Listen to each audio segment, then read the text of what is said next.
ভুতুড়ে গল্প কাহিনী পার্ট 2। এর আগের পার্টটা যদি আপনার দেখা না হয়ে থাকে তাহলে আগের পার্টটা কিন্তু আগে দেখে নেবেন। আপনাদের জন্য আমি এনেছি আজকে ভূতের কিছু গল্প বই, যে বইগুলো আপনাদের পড়তে গিয়ে কিন্তু অনেকগুলো রাতের ঘুম উড়িয়ে দিতে পারে। এই বইগুলোর মধ্যে প্রথম যে বইটি হচ্ছে সেটি হলো অঙ্কুর বরের লেখা মুড়ি, অর্থাৎ এই বইটি।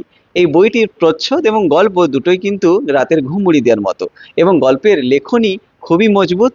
আপনি কিছু পাতা পড়ার পরেই গল্পের সাথে খুবই জড়িয়ে যাবেন, এবং শেষ পর্যন্ত কি হলো এটা জানার জন্য কিন্তু একটা এক্সাইটমেন্ট বজায় থাকবে।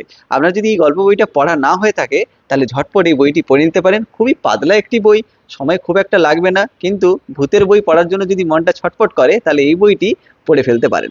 পরে যে বইটির কথা বলবো সেই বইটির নাম হচ্ছে ত্রিজিৎ করের লেখা সুইটু।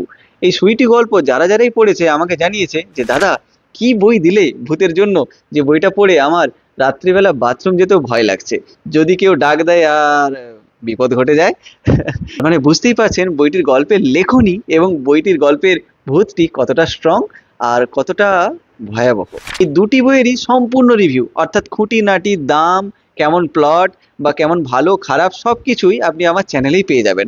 আপনি শুধু বইগুলোর নাম এবং ফুল রিভিউ সার্চ করলেই আপনি চ্যানেলে এই বইটির সম্পূর্ণ রিভিউ পেয়ে যাবেন। আপনাদের কি এই দুটি বই পড়া? এবং সেকেন্ড কথা, আপনারা কিছু ভূতের বই সাজেস্ট করে জানতো আমার কমেন্ট বক্সে, আমি কিন্তু অবশ্যই সেগুলো আগে কিনবো। তাহলে মনে করে আপনার প্রিয় ভূতের বইটি কমেন্টে টাইপ করে যান, আর ঝপ করে চ্যানেলটি সাবস্ক্রাইব করে দিন এত সুন্দর সুন্দর ভিডিওর জন্য।